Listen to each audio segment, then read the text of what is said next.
Okay, my viewers and subscribers, my family, I am back again with another beautiful guest. She is a woman of God. Her name is Rhona Miller. She's a first lady, the wife of Pastor Denzel Miller. We call him the gospel DJ. You hear him on Facebook Live, 5:30 every morning, well, not every morning, Mondays, Wednesdays, and Fridays, on a program that is called Sweet Hour of Prayer. And this is his lovely partner who supports him very well in ministry. You know, ministry comes with a lot of work, but one whom I have watched, grown. I knew you before you were actually a first lady, when you were at another church, your former church, and then ministry pushed you guys, you know, to be on your own. And I've watched you grow, and I see you start the work from nothing. And I've seen how, you know, through your faithfulness and your hard work, both of you, how the ministry has grown. So they are pastors of the leaders, pastor and wife. She is the wife of, as I said, Reverend Denzel Miller, and they lead the Power of Praise Ministries. Now, she has been saved a number of years. She's saved from she's 11. She'll tell you about that because we can't do the calculation right now.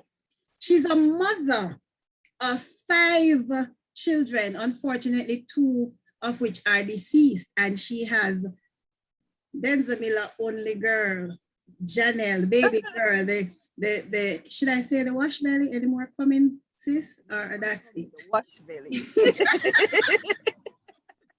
The wash belly, the life of their life, little Janelle, bright, and she's also on Facebook. I tell you, this woman, she is a choir director. She sings, she preaches, she teaches. She is a teacher's assistant by profession. And so, you know, it is good to have you, Lady Miller. Welcome to Motivations and Memoirs. She's coming, guys, to, of course, share some of her testimony as we embrace this, the topic for this season, my life, my purpose, his praise. And she has, you know, experienced enough, a lot in life, in her life. And through her experiences, she has seen her purpose. Her purpose has been revealed to her as she continued to forge ahead in the work of the Lord. And truly, because of that, she is able to give him praise. It is good to have you, Lady Rhona. Thank you so much for coming. So I'm just going to ask you to go right ahead and back me up. Anything I've left out, please feel free to put it in and just go right ahead and tell us about Lady Rhona. Blessings, everyone. Blessings to you, Lady Thomas. Thank you. It is good to be here. It's good to have you.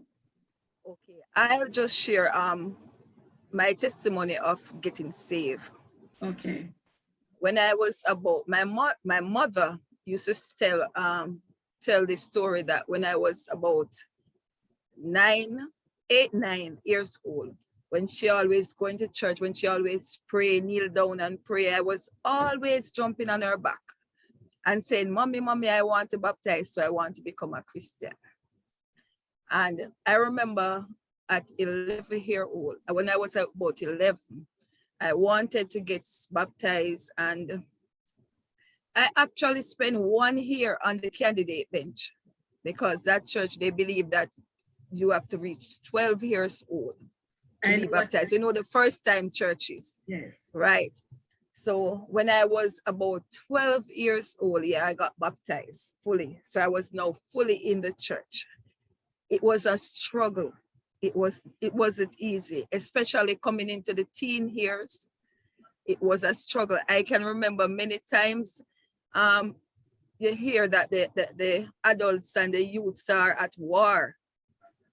And you know, young people, everything that we do is a problem to the adults. And trust me, many times the adults tell pastor to throw us over the fence. And they had me as one of the gang leader. Gang in church, well, they say I was one of the ringleader. I guess one of the reasons for that was they said I would talk back.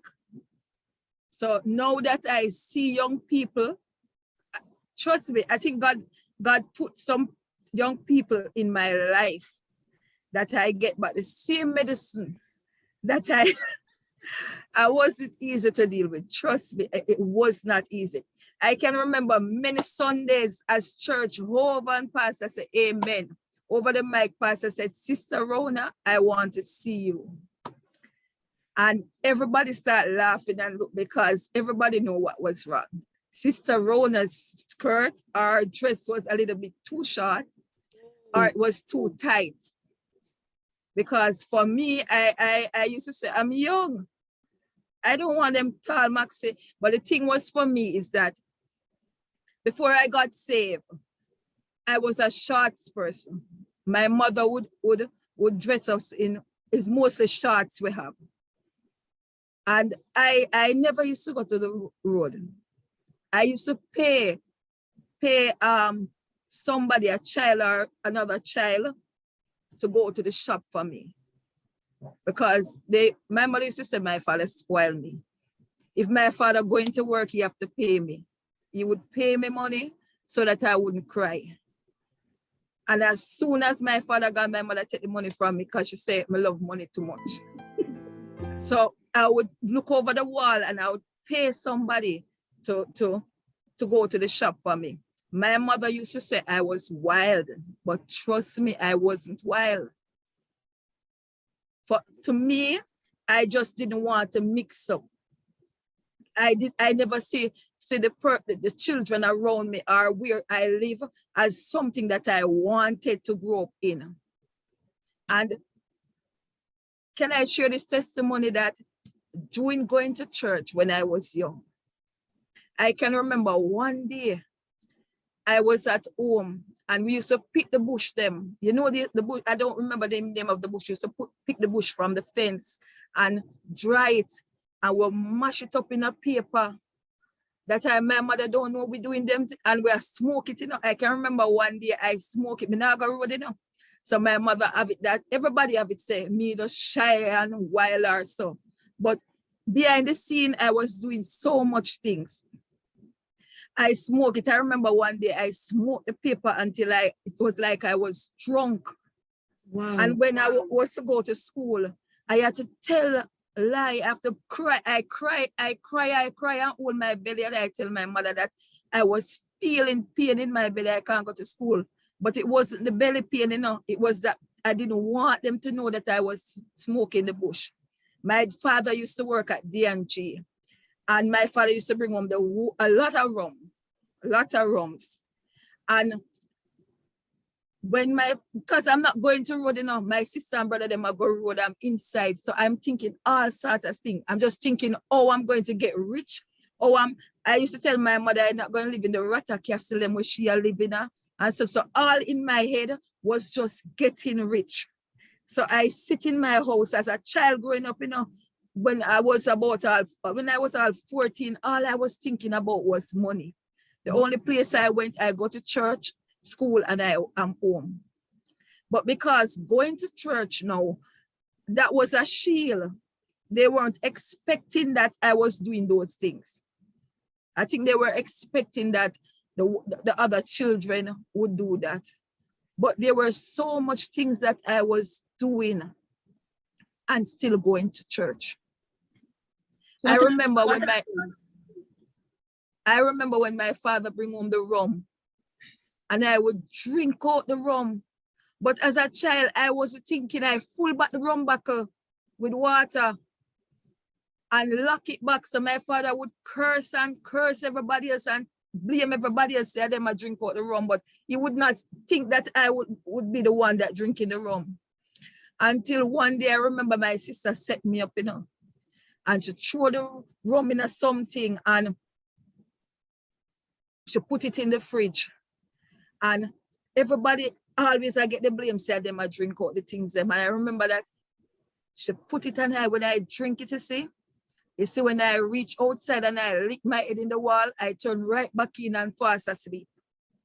And it's so now them realize, say, it's me, I drink the rum and all I do all of those things. But to say this, why I say this, many times as young people in churches, sometimes we pressure them.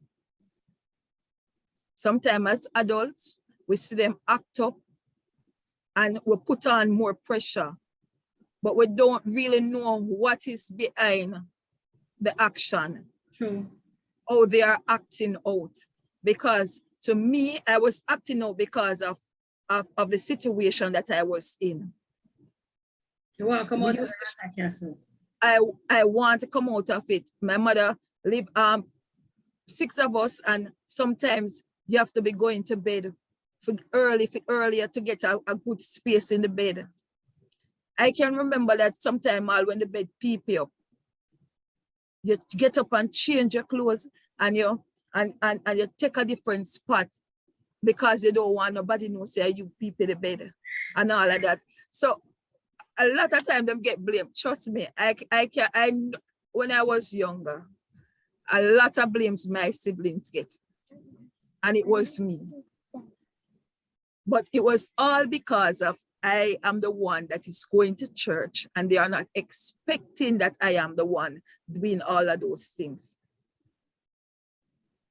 So I just want to use this to encourage us that when you see a young person in church, instead of putting on more pressure, let us find out what is the reason behind the action. Because I went through a lot. My father died when I was 17. I was just leaving school and all of that. And I had to go and work. And trust me, I wasn't prepared. I wasn't ready for my father's death. My mother used to do her little selling and stuff, but it was so rough. It was so rough. And after my father died, it was like everything went haywire. Everything went upside down. It was like my mother and myself, we just couldn't get along. I remember I had to live with other persons. I remember moving out and living somewhere where it was worse than where I was living with my mother. My sister, she actually thief out the food out of the pot and Kiard come give me to eat because I was 17, 18-year-old. But all through that, I was still going to church. I didn't stop going to church. It was rough and I wasn't perfect. I was doing a lot of things, but all through the things that I were doing, the hardship, I was living with someone and the person was actually Christians. They were deacon and evangelists or missionaries. And I thought they wanted was to help me. And I end up becoming a housekeeper, a helper in the house. Because I was the only one to clean the house. The children would not do it. I was the only one to pick up. I was to lift up the bag. I had to do everything. So, but I still never stopped going to church.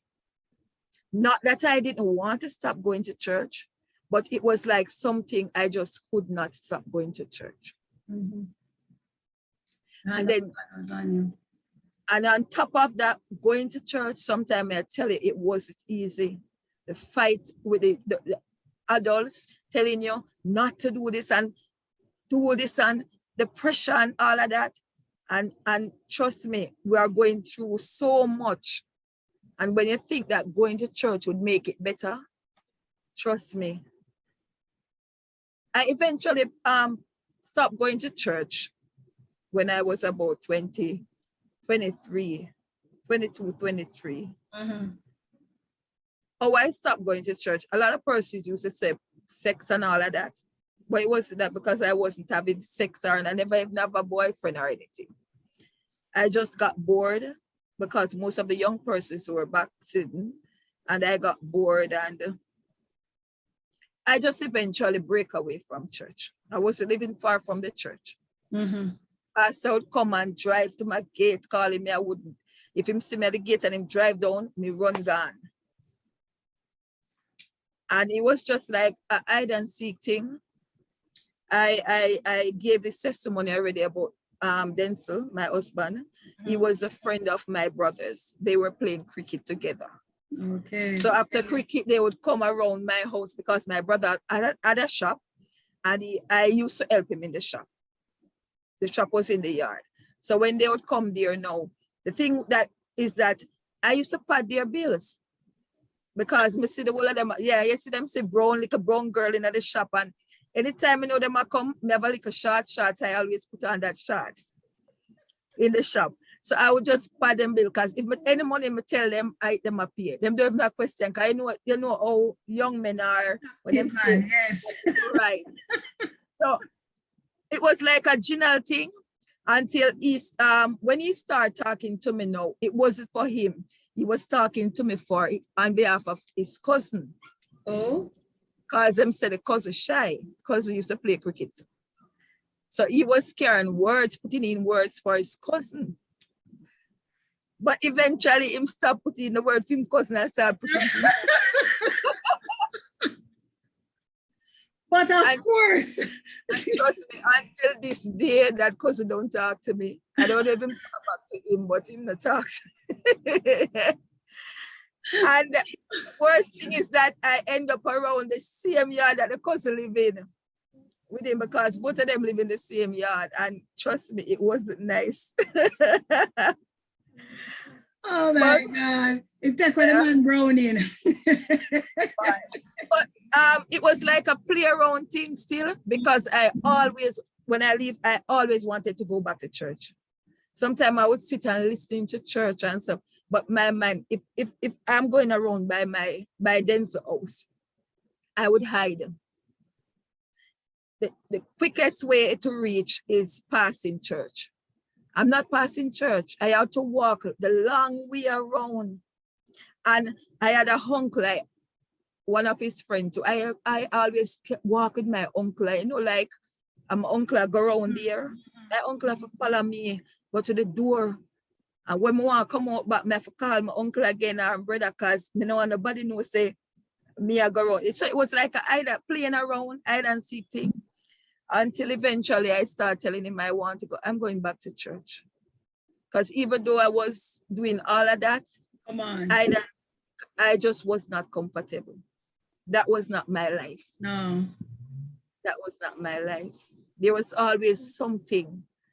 And I remember when I told him I want to go back to church,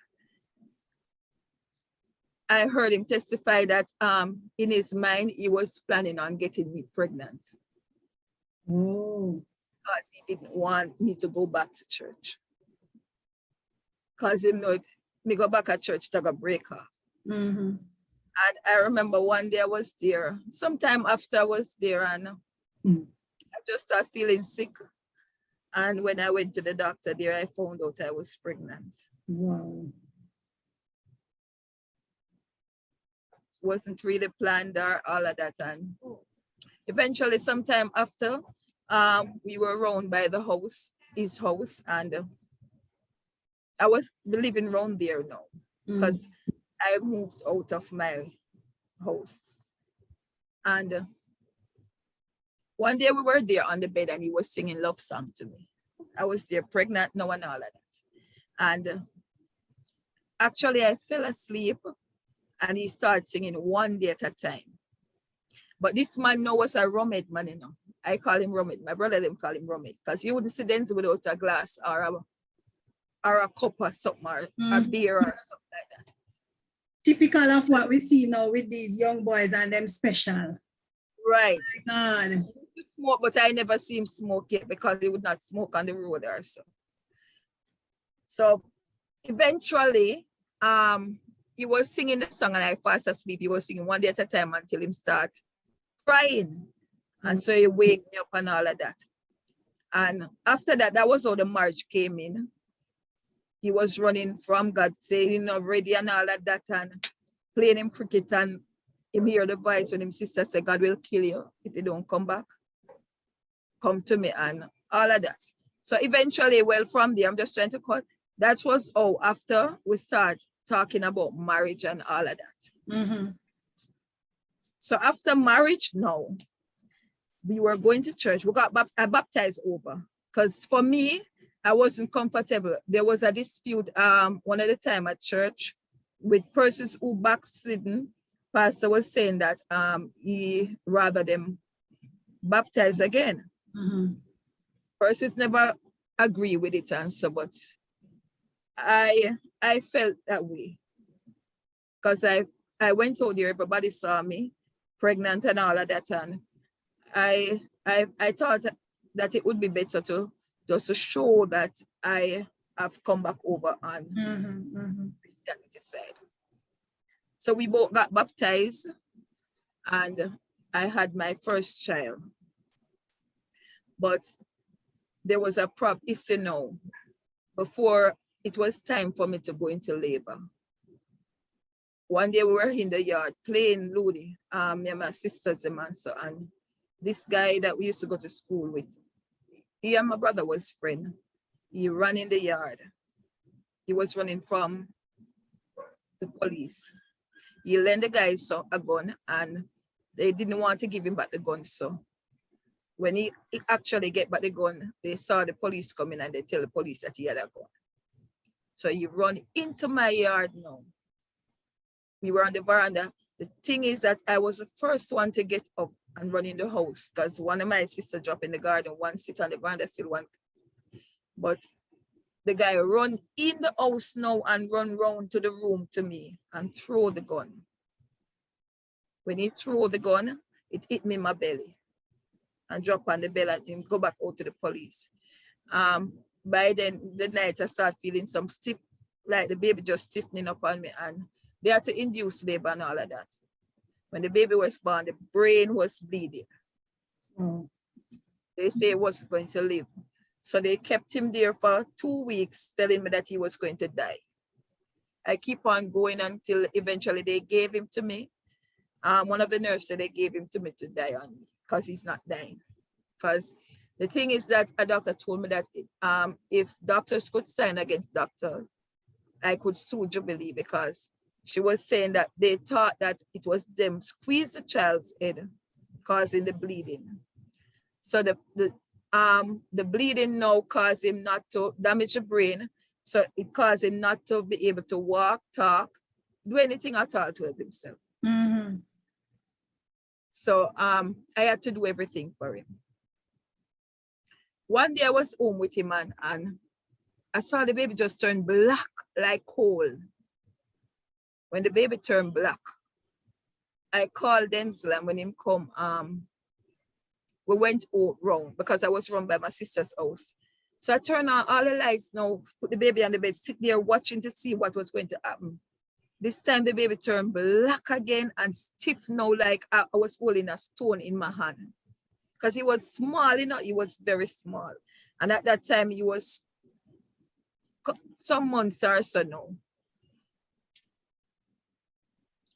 So I sent Denzel to look at taxi and he wouldn't come back. Anyway, I sit in the yard. It was a big yard. A lot of persons lived there.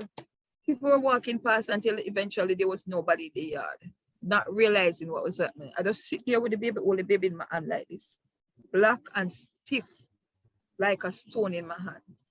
And it was for a while. I remember I was right there. I heard the voice say, blow. Didn't know what voice was that. I look around, there was nobody at all. Everybody's door was closed. I heard the voice 2 times. And then the 3rd time I hear the voice say, blow. At that time, I didn't know nothing about blowing a baby and all them something there. Anyway, I take the baby out and I blow. After blowing about 2 or 3 or 4 times, I hear the baby say, when I look, the baby just come right back. Then by then, now, then a young man come and we'll go to the hospital. And When I was there now, then I try to explain to them that the baby is dying. And the lady I tell myself, I go sit down on the bench. You know, casualty first time when they got children and casualty, them I tell you number. Till I was there, the baby started turn back black now. When I look this young doctor, she just run, come and grab the baby, and she said, run with me. And we run go up with her. That night, I'm telling you, I'm not reacting, overreacting or anything. You know, usually when they are doing anything to the child, you'd have to go outside.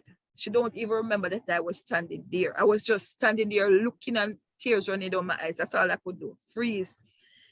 It was about 5, 6, 7, 8. I don't even know how much bags of needles she pulled. And all those needles she took in him with. Trying to get blood, no blood. Not even a drop of blood she could get. And you're there as the mother watching all of this. And she tell me that she don't know how that child is alive because no blood is inside of him. Eventually, she finally and then put blood in him and she tell me all. And the same doctor that told me that he was going to die at Jubilee and tell me that it don't make no sense to transfer him to Jubilee because nothing can done him I got dead. That doctor come at Jubilee and children and see me and ask me, why are you here? I say, I care my baby. Then when him look on him, I tell me, say, him lift him up because he's a fighter. There and then, I tell you, it was only God himself alone might have all this mouth.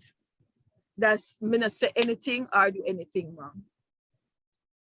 Because him saying that to me, and I know what the doctor tell me that they were wicked, that they could have sent the child, transferred the child, and something might have helped. Mm-hmm. So I have Jodel now for 10 years. I have to give up everything. Wanted to finish teaching practice and all of that. I used to play netball at that time. I had to give up all of that. Everything I had to give up. The only thing I was still doing was going to church. Doing church duty. Going to church with Jodel. After about 2-3 years, I got pregnant again with Javon. So this time it come like I have twin because Jodel was small still. He's always small. And I remember one night I was changing Jodel. Come from church then to going to work as he was doing security work and changing Jodel. I hear this sound clock, like a clocking sound, like 2 sticks linked together. And the baby just start crying, you know. Remember, he cannot talk, he can't tell me nothing that is happening to him. Because I was just trying to change it and him spin. So him spin the top part of his body on me, and then I hear the sound. When I realize right into the knee part, break him foot, just drop down and start swing. Now me start crying too, you know, because when I call back then, so I go to the hospital and something, realize them tell me that his bone was I don't remember what them calling name. So the simplest thing, the bone would break. But that was the only time that his bone ever break. And the doctor tell me them don't know why, because this child should be having a lot of that. He had this issue where the tummy would swell up. And anytime that happened, I would have to, you have severe parsley, something, I always can't call that name, you know. Where the tummy swells. Mm-hmm. So I have to carry him to the hospital, and then they would keep him for a while and run tubes to drain out what was in there because he wouldn't be passing stool. He can't pass urine. Mm-hmm. So it would be just tough like us and painful. So during that time, if he spend a month, 2 months, 3 months, I would have to be at the hospital morning, noon, and night because I would leave him there because he can't do anything for himself. And I don't want persons to abuse him. Mm-hmm. But, and then another 2-3 years again, I got pregnant. So this time it was like I had triplets. My God. And with all of that, going to church same way sometimes at night. Sometimes when I hear people say they have baby and them can't go to church because catching cold and all that, I don't know, I don't catch cold. I don't know what keep me from catching cold because by my children are by them Christian or 2-3 weeks or so, I am out again. Sometimes my children them sleep on church bench. My children them sleep at church. Trust me. Anywhere I'm going camping, Jodel is there because I can't leave him with nobody at all. Because he's just hard to deal with. Not even my husband could manage him to that. Many nights I would have to sleep in the chair with Jodel because he had a time when he don't want to lay down on the bed. So it was difficult. I remember one time sleeping and him come off the bed. I was so tired in the night because I had to stay up with him on the chair. And in the day we were talking and fast asleep and somehow because him always push on his head and him push back on the head and come off the bed. When we get up, jump up, there was no Jodel between us. When we look him pitch under the bed, it was a bunk bed we were on, then the children's bed. And trust me, I said that it was God himself that caused his shirt to itch on one of the pieces of iron, because if it never itch, he would batter down there to death. As he would be doing his head like this on the ground and all of that. And the shirt itch, so down here moving, but the head can't get to go on the ground and so. We have to crawl on our belly because the bed was so low and go under there and take him out and put him to the next person. Even the whatnot glass got cut and break. Trust me, because it looked like when him go under there, him foot kick, because him always a kick the foot, because him not understand what he's doing. So it's like the foot kick the glass or the whatnot and break it. And trust me, there was no cut. And mentally, it was God all through that, because you know those children, you know, if one mark is on them, you know, get them to the hospital, I can tell you this. First thing them police are gonna come question you. Doctors are question you. And I've been through all of that. I remember after having those 3 children now, Jodel died 2005. How old was he when he died? 10. Okay. Was 10. When he was going on the last ward, he had a swollen belly again, and right through, you know, I went on every ward at I remember when I was there this time, he was like machine, he was on the machine. They told me he was gonna live it out. And I remember sometimes lunchtime I would say, I'm going to buy something when I come back. When I saw him, I have to run and call the doctors, he's actually out. So they eventually put him on the machine. Till the doctor told me that I slept there right through, because I said I wanted to be there when he was going to die. I remember one day my sister came. When the doctor told me that it wasn't doing him good to keep him on the machine, because it was the machine that was keeping him. Because every time they take him off the machine, he actually would just be going. So this is sort of emotional for me anytime I talk about this part. I can imagine. My sister came and looked for him at the hospital the night, and it was actually a month now going into the Christmas, and they said to me that, seem all right, dear. Come now, because in the day, I saw Jodel straighten up. Remember, this child has never slept on a bed on his back, because he was always twist up. I had to make some small cushion, put on the bed. I had a little bed make, and I have to catch right through his 9 years. I have to catch at the end of the bed. Because I can't make him sleep with the rest of the children, because I don't want to kick him. And then it's funny, if you see people around him start to get agitated and all that. So anyway, I lay down beside him and so that I remember the day when I was at the last day when I was at children. But before that, the Thursday, that was a Friday. The Thursday I dreamt. I was sitting at his bedside, and I dreamt I had a church sister that died some months before. And I dreamt that I went to visit her. And when I went to visit her, when I reached her bedside, I saw her bags packed. So when I called the nurse, and the nurse said to me, she died. And I called my pastor, I called Denzel, and I called another evangelist. In the dream, you know, those 3 persons I called. and didn't realize that was showing me that was Jodel's death. Jodel straightened up, him just get fat because he was always slim. And the child start glowing. But there and then now, he was off the machine now and him just start getting fat, and it's like him just get fat. Him face just start to glow and him just lay down straight on the bed. I'm gonna say to the nurse, say, look at that. I never see Jodel lay down on the bed like that. I call the sister and I say, look how they tell me so my baby I got dead. And make me a fret and I cry and I send up all my pressure and look at my baby. And she smile. I didn't know that she realized that those children are persons when them still like that, when they are going to die, it's like them straighten up. So she just smile at me. So my sister came and look for us and said to me, Michelle, see the baby, all right, just come go get some sleep. But I didn't want to leave until the sister and the one of them convinced me, say, go on. But at the last, I figured that I say, maybe God did want it. So I never want to see him die.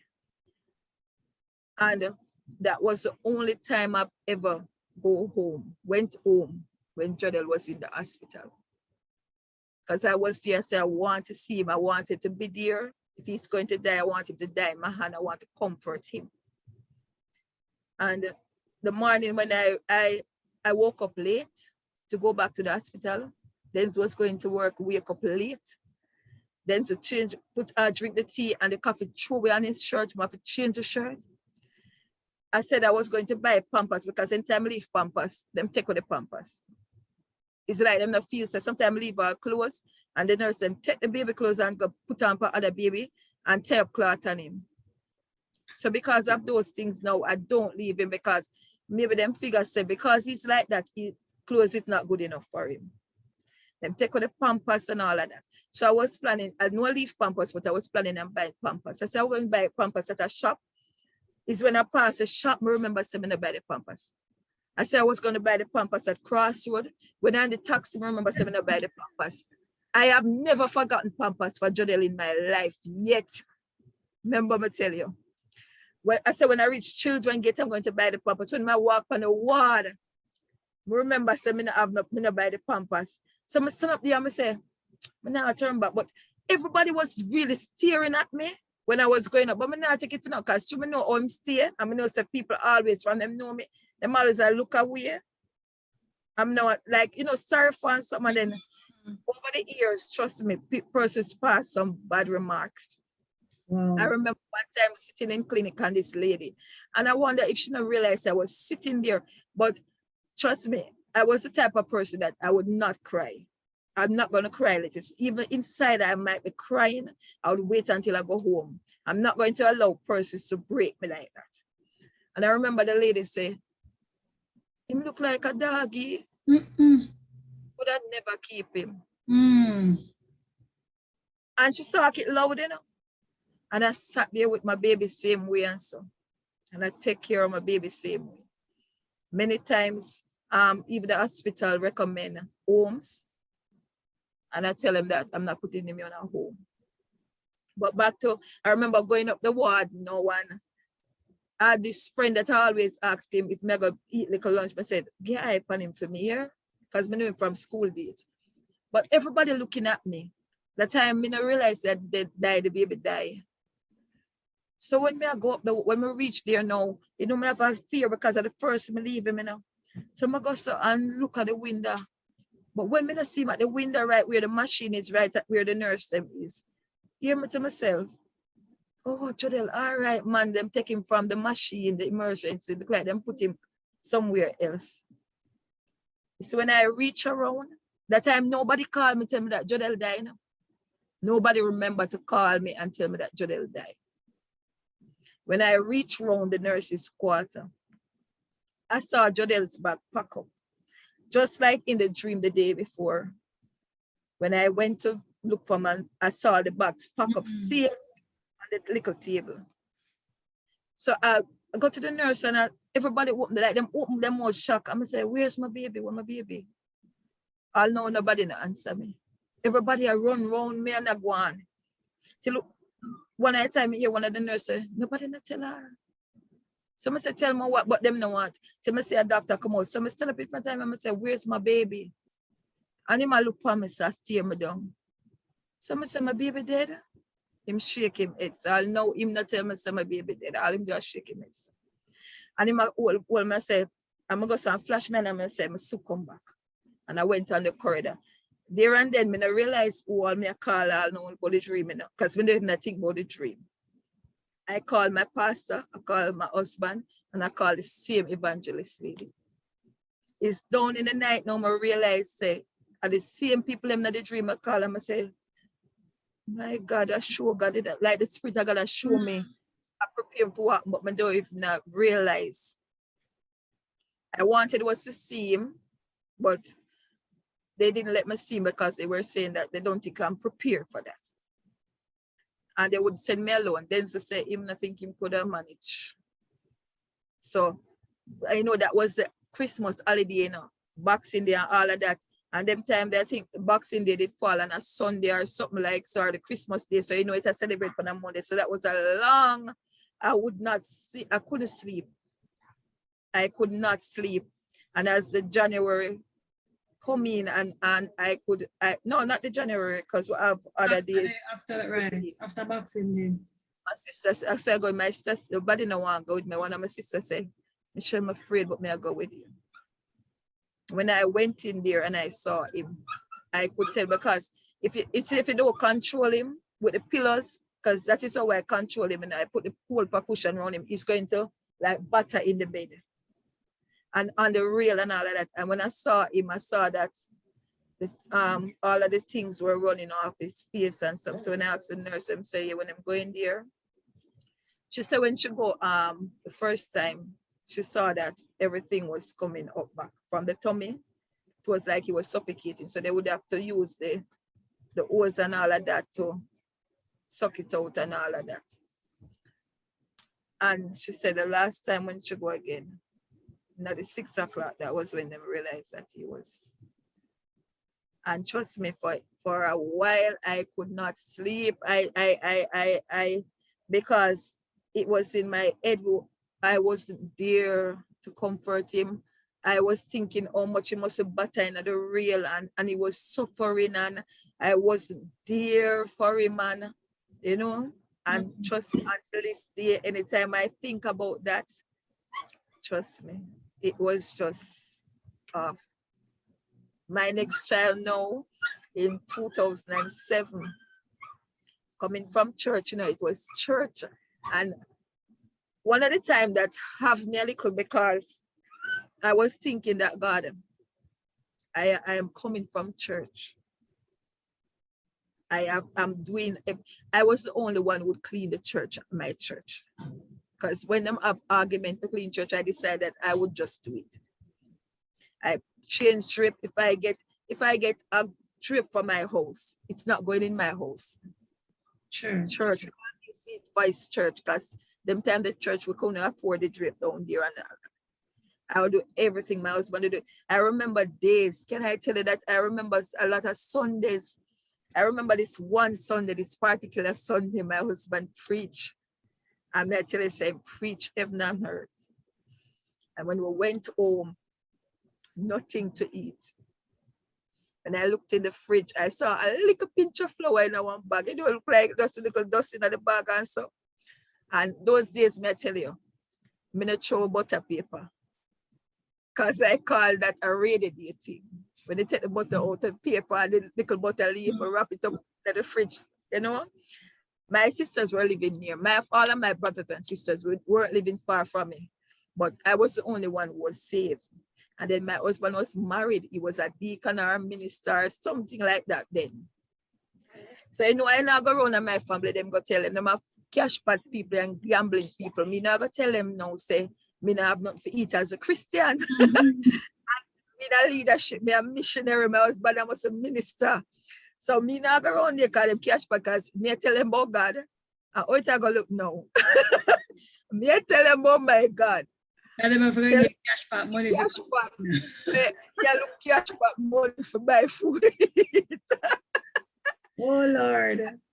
understand the position I'm in now. Yes. But I'm not going to let them know what is happening. So this Sunday we'll leave. And this time we're living in a tenant yard, you know. A lot of persons. We share kitchen and all of that. And the same guy is cousin that him, they would have said broke him foot. And living in the yard, okay, moving a brownie to, you know, a cooking at the same kitchen. So, you know, say, me have to know what me I do know. And we are the hungry Christian in the yard again. So we went home and couldn't find Sunday, no big Sunday, no. What smell everybody? We're going to the kitchen, everybody have them big rice and peas and all of that. So I need a little flour in the house now, and I get 2 little dumplings. So I'm gonna put all the pot of water in the kitchen, everybody in the kitchen, you know.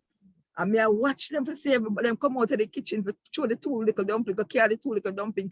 Me can't carry that go to the kitchen, big Christian people, them and they and save them pot bigger than that me I cook on Sunday. So when them come out the kitchen now, I put the 2 little dumplings in the pot and cover it up. You know now me can't open back the pot, you know. So go look on the dumpling, me have to just time the dumpling if it cook. Me don't want nobody knows that we are eat. So when me time it and figure that it cook, me take the pot and go back into the room now, because it's a small room we live in now. Then and we take out the butter paper now. Remember the butter paper, so we take out the butter paper, you know, so we rub the 2 dumplings on the paper. Can I tell you that when we eat that and bed, church we gone back Sunday evening, you know. We are the first persons to reach a church. Oh Lord. You know, this is up on Friday nights. Sometimes me and my husband alone, you know. He might lick the drum, me a sing and I make me nice like her. He might lick tambourine. And if you come my door, that thing say the church full, you know. But me I tell you, say we are worshiping and the baby them the palm bench and the prom. Trust me. And all of that we are do. He might fix anything for fixing the church, he might fix. We got through a lot of hungry days. I remember when my husband had $1,500, he might come from security work. That have to do whatever, baby. I can remember sometimes we have a 2,000 every morning, man, we have to carry something with children to do tests. Can't touch that money, you know. So you have to find your way out. There are days I see people carry them children, so them can't carry out them children because they don't have the money. I carry when I go into church, I remember a lot of Sundays, I have no money to buy anything for them because only what for school and whatever. And when I would look at them and say, I have this cup soup I'm going to give you, or the pack noodle, I think it was then. And when I make it and give them, and I say to them, say, anytime anything work out, then, you know, me buy something give you. Sometimes Javon would look back at me and go, so. And him say, all right. And you know, people might say what them don't know what we talk about. And so my sisters and brothers live near same way now. Not them. Because I remember I mix up everything, you know. I remember one Sunday I had to go to the hospital with Jodel. And I stayed at the hospital, and the Sunday we had only 1 cup soup. And I make the cup soup and give the 2 of them. And I tell them, say, yeah, go down and buy my sister, go stay till we carry the baby go to the hospital because him start to have the issues again. And my sister called, when we reach, my sister said to me, say, no, she called me and she said, Michelle, Javon, them eat dinner? So I said, no, I never really have nothing, but I give them 1 cup soup.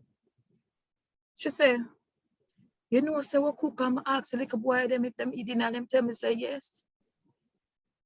And I could have give them dinner. So she say, I not but I give them yet. Because the thing was that we all grew them, they didn't want them to know. Yes. As small as them was, I tell you about small children, you know, they never want my sister them to know that that was what I had to give them. So in the night, no, she said, she asked them, I say, not the night, you can just ask if they want something to eat. And she give them something till I come, because that was how I grew my children in church. I may tell you, hardship will still never stop us from going to church. It never stop us from praising God any less. It never stop us. We go to church many times, nothing to eat. I was where we got our strength.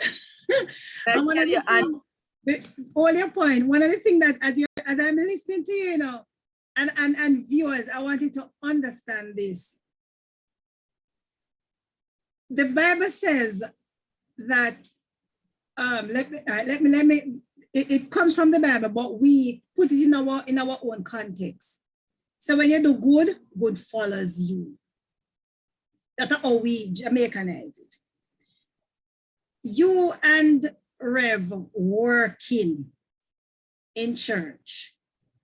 You're not the pastors, you're not the leaders, you're not the what should I say now? The main leaders of the church, but you're working together. I mean, you're your family, your kids there. Everything is all about church. You get your drapes for your yard, you can't go to church. And mark you listeners, this is not the church that she's at now. This is not Power of Praise. We're talking about her former church where they are both from, because they left from that church. The Lord led them into ministry for themselves. But you see, you were sowing seeds. One of the things about God, is that he never forgets our labor of love. So you and I, our era of church people, we grew up giving our all to ministry. It wasn't because we were getting paid. It wasn't even because we had the position. It wasn't because we didn't want recognition. It was just something that it's inborn. It's in you to be doing. You can't sit down and see that thing popping down, things out of place, and you just sit down and watch it pop down and say, so why pastor now fix it? No, because you're born a leader, you're also a servant. And because you're a servant, you're going to serve. So because you people, I mean, you're in ministry, even before you were in your own ministry, so to speak. That's where it started. And that's where for a lot of us, we started the groundwork when we were under our leaders, right? And God, we never know, we didn't even know, because we did go eventually know having to be really doing this, be responsible for this, or nothing, much food, or sometimes no food, sometimes just barely enough. But God kept kept us. And that's, so we see the life and we see purpose. Because now, after you say you were rough, and then now, what I think about us, because I'm there too. Me rough, Lord Jesus. When me in the little pit and every Sunday, my granny. But every Sunday them call Ibo to sing. And I would stand in church. So I sing from the idea, as the world looks upon me, as I traveled, and I sang this song every Jesus Sunday. Wasn't a Christian. I was probably about, and this started probably maybe when I was about 7, 6, thereabout, every Sunday, right up until my grandmother died. And until my father came and took me. Every Sunday in church, you have to sing, not knowing that, you were going to. Now, me have to sing whether I like it or not every Sunday, but I am now singing for God because I have gone to know God for myself. So we did it from when not never go on. And God would have it that, we went through our crevices and our corners. It's so heartrending to hear about Jadel, and I've heard the story before.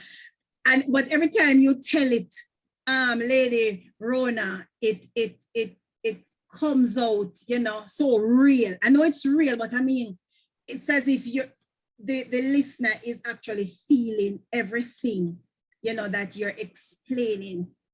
One of the things about, so you should have given up, because you come back to the Lord, your first child, we're not sure if it's the gun that hit you in the stomach, or is the doctor, or if it could be both. But here you are now having, I mean, this is suffering with your child that, you know, you have to be up and down and your hands tied. And as I say, you had 2 other children, so you know have triplets. And in the midst of all of that, you can't even enjoy your money because you have to put down money because at any moment he can get ill and you have to rush to the doctor and all of that. The good thing about it, and I love that, my mother raised us that way. Talk to your children. And I always tell younger mothers, talk to your pitney them. Grow your children. They will. That you can talk to them. I remember when my mother was struggling, and my mother called me, a 6 pitney she have. She calls and she said, children, I mean, we're in a circle in front of her now. And she said, children, and she would tell us.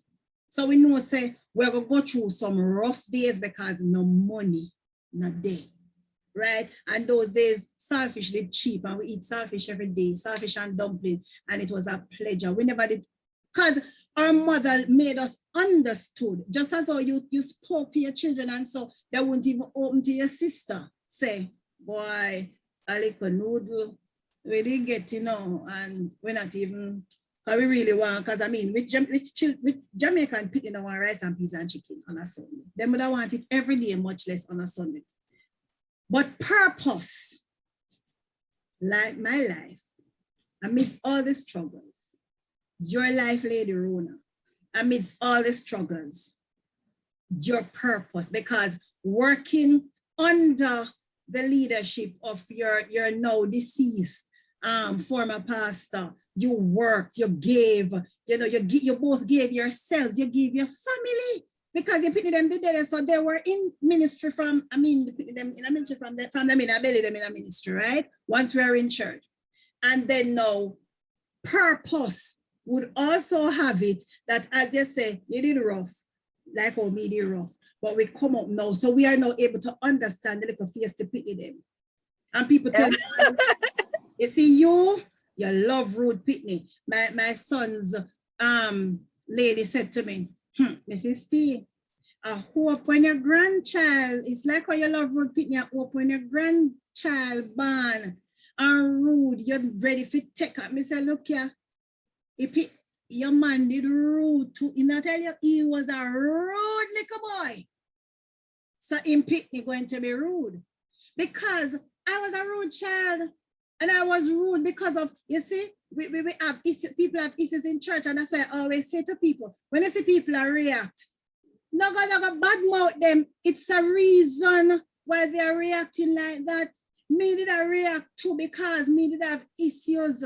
You understand me? But now that we come and we have these young people in front of us, we got putting away on who have them issues. So some of them want to come out of the rat, where you call it, your mother house? Rata Castle. Rata Castle.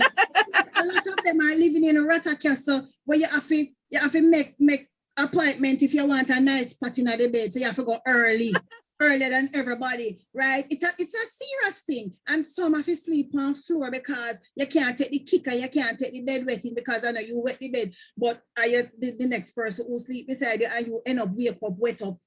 And you have to check yourself and wonder if I you people the bed. And you realize, but you know, say I know you, but the bed wet. You understand me? And so probably the safest place for you is on the floor. So when these children come to us now in church, the attitude and the this and the that, we are able to understand them. So we can call them and say, come here, let's talk. What does that mean? We know how to get around them and we understand them. One of the things about, and I heard you talk about the elders in church. I call it the generation gap. A lot of elders in church, them forget to them be young. And them used to get trouble too, and they had issues. And so when the young people come in the church, rather than steering them, we sort of, you know, hit them too hard. But I'm chatting too much to make the point I'm making that you and Rev worked. Right. And that was purpose, you know. So amid the struggles that you were going through in your lives, you were still working for God, right? Because purpose cannot die, because God knew that many years after a Power of Praise ministry was going to be formed. And one of the things about your ministry is that a lot of young people are there, a lot of young girls are there that, you know, the Lord know that you did have to come groom them, and only you, Rhona, could understand. Say, look here, I know why you're off them, you know. And people that probably look at you and say, watch her, and she spoiled the pin them, you know, but it's not because we spoil them, but it's because we baby them. Yes. Yes, but it's because we understand where they are coming from, because we were there too. So we're talking about purpose, my life, my purpose for His praise. So all of that was for His praise. That is where we have to stop. So it's not finished. You have to tune in next week for the conclusion. One of the things about this Christian journey, our lives and our purpose, along with God's praise, are all intertwined. And it seems a lot of times as if we're climbing,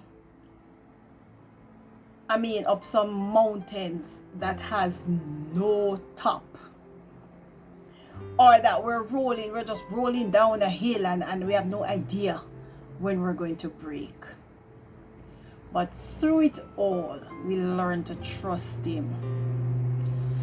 Through the struggles, we found a purpose. And because of that, we're able to pour into others. What a God good. So here is a life that was tested, and you're still gonna hear some more of our testings in the next segment. I thank you so much, guys, for your support. Thank you for sharing with others.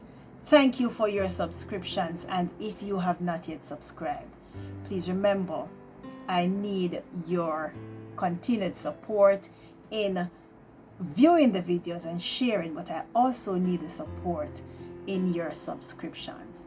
Guys, God bless you. Remember, everything that happens for a purpose. Embrace them, because in embracing them, you will be able down the road to tell the story to somebody, maybe your children, of your life, your purpose, and His praise. God bless you. Walk good. See you next week.